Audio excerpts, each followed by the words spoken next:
come to the final session where with a motion by Matías Menni, who challenging the second day of the workshop as an unexpected addition, so to speak. And yeah, he will speak about bi-directional models of radically syntactic differential geometry. Thanks. First, I want to thank the organizers, and also Pepe, I think, for squeezing me into the meeting. I'm very happy to be here. I'm also happy that we are separating Bill's life and work. It made me realize that there may be people here that have met him, and it was a bit of a shock. It's a pity because, well, it is what it is, right? But it reminded me how generous and kind he was, especially towards young people. Now, we were reminded today that simplicity does not necessarily imply philosophical significance. Bill's work illustrates that they do come together in some cases. So let me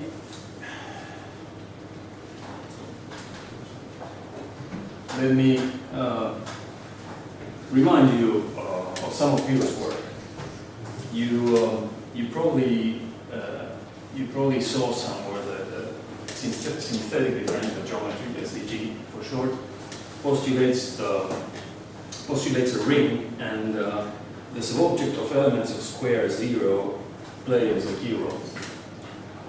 Now, let's do something else. Now I borrowed a quotation from Bill's 2011 paper. It says that he'll show that reciprocally, this ring R can be constructed from a non-coordinatized version T of V, and thus achieving a foundation for smooth geometry that is even radically synthetic, in the sense that all algebraic structure is derived from constructions on the geometric spaces rather than assumed. So we postulate a pointed space T and call the map space x to the T the tangent bundle of any space X with evaluation at the point inducing the bundle map. And so we construct this pool. This is the subobject of endomaps of T that preserve 0. And we call it the subspace of Euler reals. Of course, T to the T has an intrinsic multiplication which arises from composition, and the subspace R is closed under this operation, so we automatically get a multiplications of reals as an operation on R. So we have constructed out of a pointed object T this monoid with 0, which moreover has always been commutative, and we are going to assume that it is commutative when necessary. Now, to continue the axiomatic development, Lovier considers a subcategory of the ambient category of spaces with a reflector that he calls y0 naturally, because he's thinking about a functor that produces the object of connected components, and that's why it preserves finite robots. And he says that typically such functors exist, and so in particular any algebraic structure that a space might carry is reflected as a similar structure on its set of components. Okay. Now you may wonder, what can we do with this? We started with a pointed object, and that's it. So the first thing he proves is that the space of components of the tangent bundle of X equals the space of components of X, that's for all X, if and only if R is connected. And how does the proof go? Well, you can never agree on people of what is pretty and what is not, but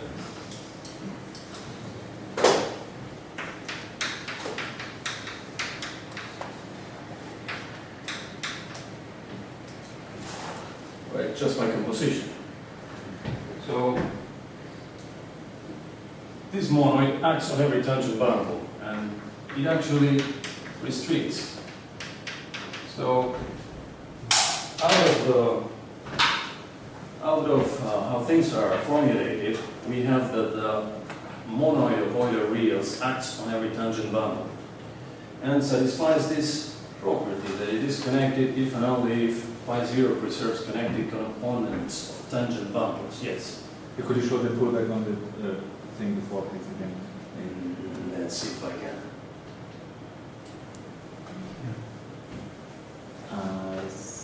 Of course. Let me draw it here so that we'll never forget it. Any morphism is fixed in zero. Exactly. Now, there's only one point in t, so why do we need it? Well, because in the exponential you might have some extra things, and you really want to extract the ones that preserve zero internally. Did we say there's only one point? I thought we just said that it has a point. I just said that it has a point, but we're thinking it, I think of it as having exactly one point, which is a property of t. And even in that case, you still need to extract r out of it. So, you can prove this property of π0. So let's assume that r is connected from now on. But that leaves many possibilities for the connected components of the subobject of invertible elements. Of the subgroup of invertible elements. Now, I'm still quoting the leader, okay? The above construction will also provide a basis for complex analytic geometry and analysis. In that case, we would have that the subgroup of invertible elements is connected. However, the intuition for the real case involves a line which is bidirectional, so that in this case, the connected components of the subgroup of invertible elements has two connected components.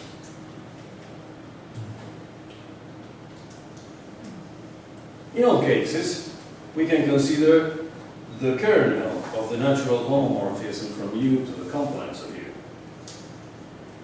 And it is, intuitively, the group of positive elements of R. So I've drawn the pullback here. This is the kernel. And then he defines, well, actually, he says, let me say this before. The reader also discusses axioms that will allow you to derive an addition on R. Right? But let me assume R has an addition. Then you can define this A and this R plus, just using the internal language if you want. And it turns out that A is an additive monoid, submonoid of R. Sorry, A is an additive monoid, and R plus is a subring. Then it has an addition and multiplication, and it lies inside R. And so then we can define this relation the standard way, the partial order on R, which is not, sorry, it's a pre-order. So you have elements that are above and below zero at the same time. So that's where the nilpotents are. So let me summarize. We start from an object with a unique point. It's a property of T. We can define the monoid of Euler reals by pullback, and then we have that the monoid acts on every tangent bundle, and out of R we can extract the subobject of invertible elements, and we can consider the kernel of the components of the group of invertible elements, and we can define the subring of the non-negative elements. Recall here that that last part requires an addition. Now let me discuss the models. Here I have to say something first. For those of you who have been through these things, you may have been bothered as I am, as I was, that the models of SDG are not evidently pre-cohesive. And it's a bit of a was strange for me because the well-adapted models are clearly toposes of spaces which inspired, in a sense, the development of axiomatic cohesion, and yet there are no precohesive models as far as I know. Now, the models that arise from classical algebraic geometry have a connected point zero even if you start with a non-algebraically closed field. When you're doing classical algebraic geometry, in a sense, you're doing classical algebraic geometry over the closure of whatever field you chose. And on the other hand, the well-adapted models, it's not clear whether they have pi zero. Maybe they do, but even if they do, the proof would be unnecessarily difficult for the sort of thing we want to illustrate. A simple model, simple precohesive model with a bidirectional object of Euler reals. Now, what I want to do now is to adapt the construction of well-adapted models so that we get a precohesive model with the bidirectional line. So let's recall that the algebraic theory of C-infinity rings, well, you know what it is, R to the n and smooth functions between them. The categories of C-infinity rings is the associated category of models. Sorry, I wrote this slide for people that weren't necessarily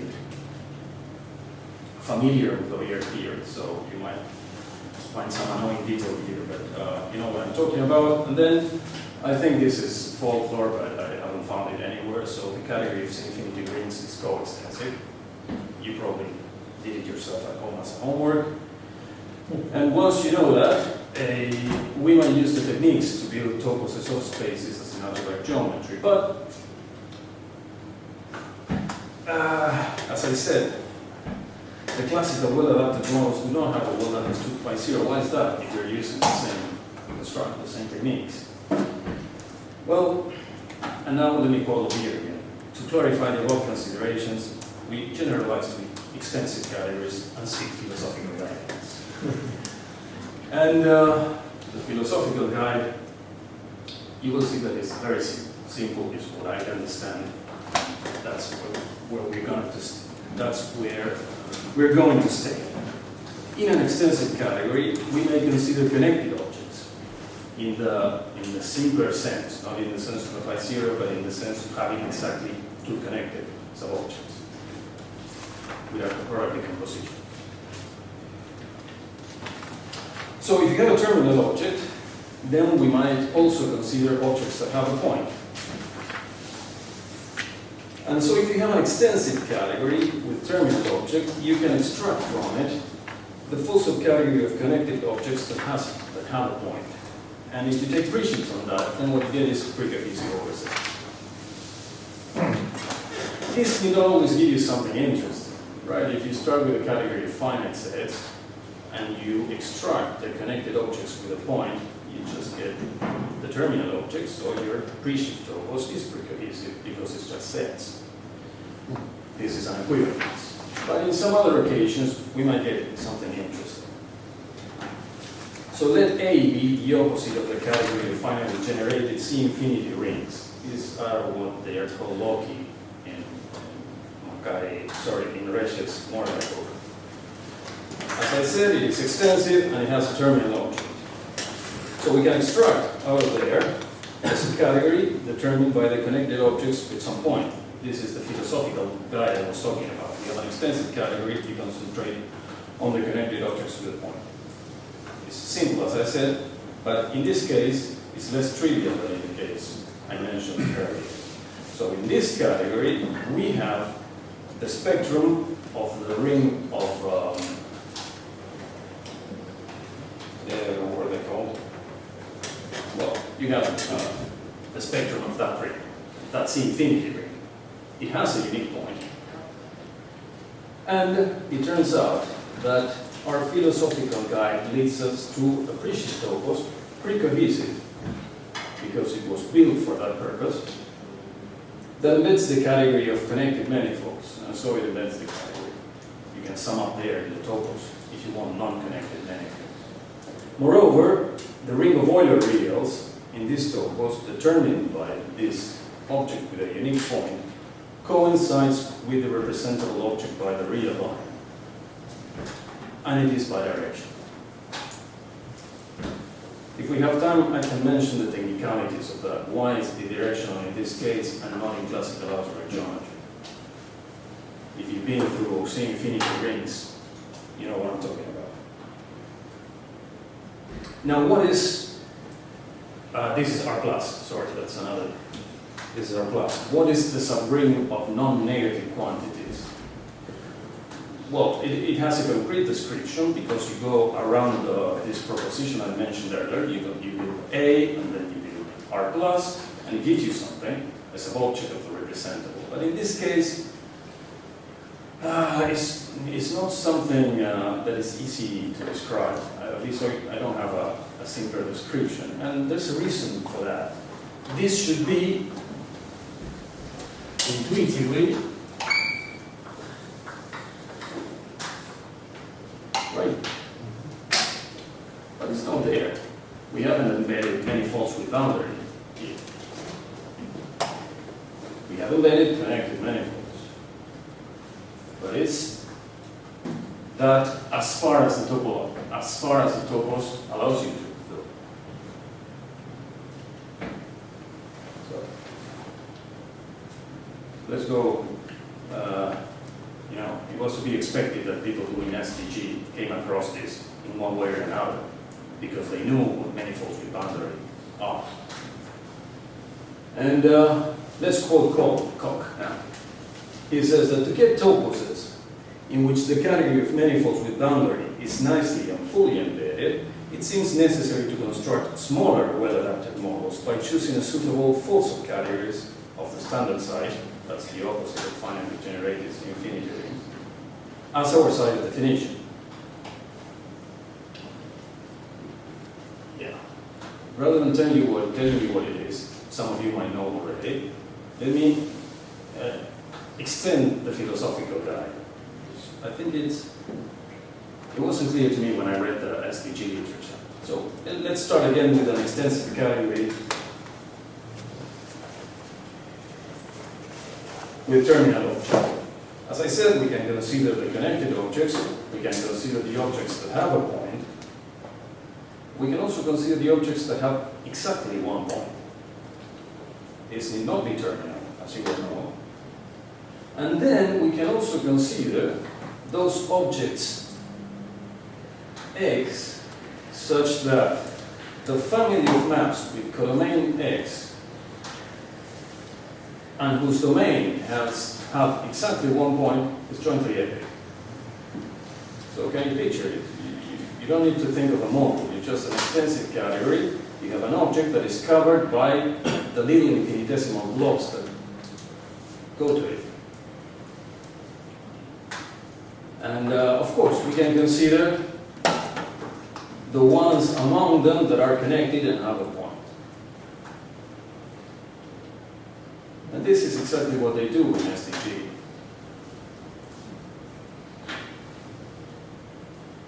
They are called W-determined ideals. If you read Koch's book, or they are called closed in the book by Gracious and Moore.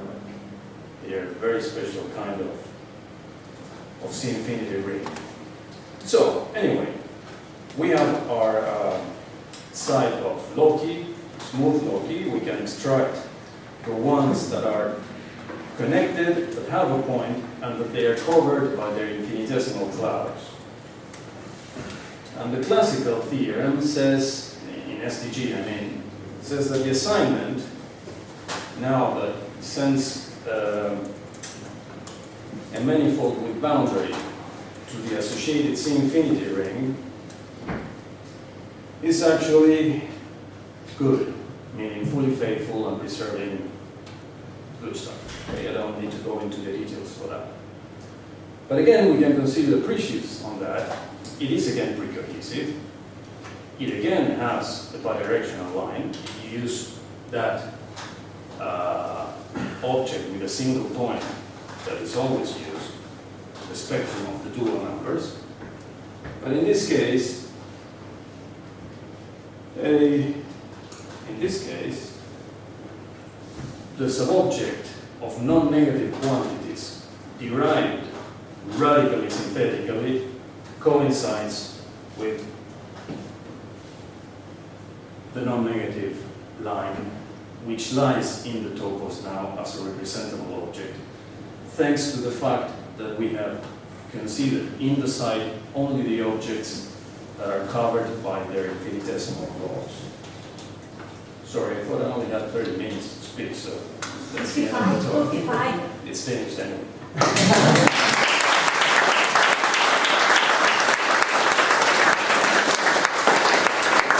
Thank you. Any questions? You first, Dylan. Okay. So you said this closed loci, that's, I thought what the condition that you described was the German determined ones. No, they're different.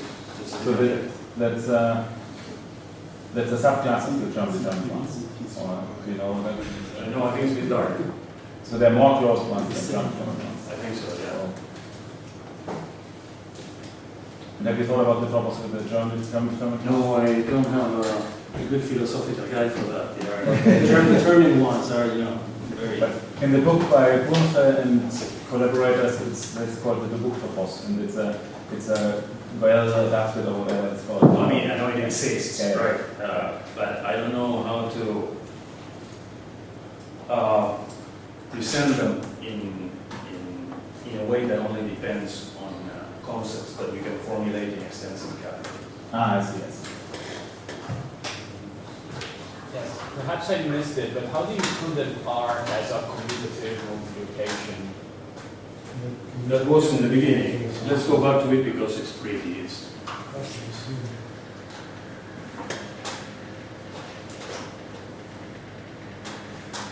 That's the first thing that you do. I thought you said you were assuming. You were assuming. No, you asked the multiplication, right? Yeah, Why commutative. community? Oh, no, I assume commutativity. Oh, I see. I assume commutativity. There are there are axioms that guarantee it. Right? I just assumed it for simplicity. But as far as I know, it doesn't follow, commutativity doesn't follow from that definition. Yeah, that seems unlikely, yeah. But it always is, you see, so unlikely. Give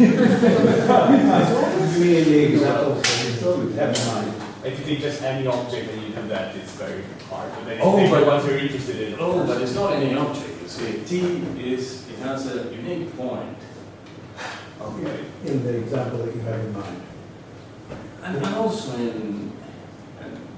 you would start like that, with a very small object, a very little one.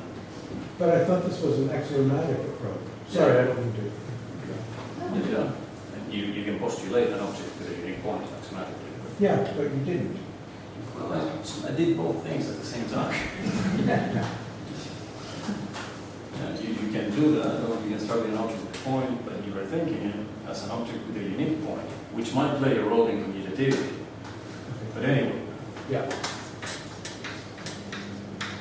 what sort of axiom would you require to say commutative? You don't want to say it's commutative, period. But you can always take,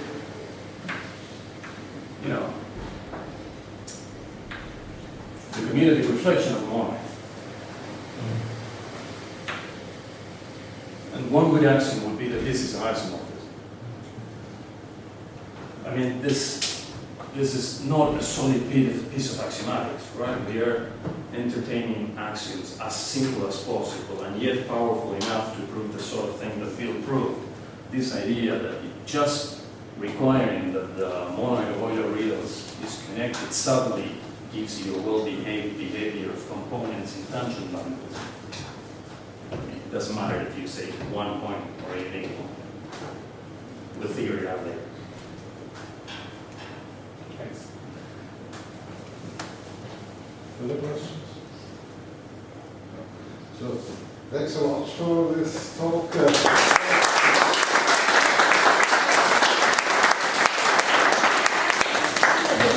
Matías here.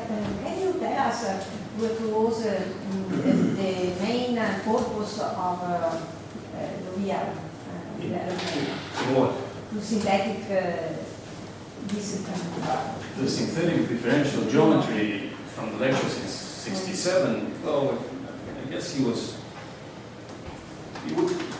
better to read him, right, his lectures. In what I can sort of reproduce in the present state is that you wanted to simplify the foundations of smooth geometry in order to later apply it to physics. In the beginning of his lecture, he says it explicitly.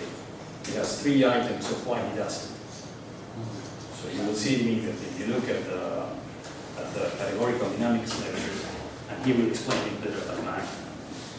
Thank you. First. Yeah, I just wanted to say it was very nice to see someone who really tries hard to carry on the way of thinking of Bill Lavia. Very impressive. Thanks.